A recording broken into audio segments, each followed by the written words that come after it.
রব্বুল আলামিন গভীর রজনী পর্যন্ত দিনই আলোচনা করার পরে গুনাহ মাখা হাত আমরা তুলে ধরেছি। আল্লাহ, রাত যত গভীর হয় দুনিয়ার মানুষের দরজা বন্ধ হয়ে যায়, আর রাত যত গভীর হয় আপনার রহমতের দুয়ার তত উন্মোচিত হয়।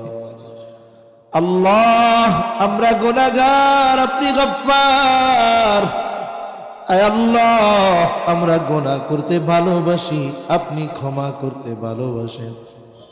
আপনি আপনার গফুর, গফফার, রহিম, রহমান নামের ওসিলায় যে যেখান থেকে হাত উঁচু করেছে আল্লাহ আমাদের বিগত জীবনের সব ধরনের গুনাহগুলো মাফ করে দেন। আল্লাহ, আমাদের আত্মীয় স্বজন যে যেখানে আছে মাফ করে দেন।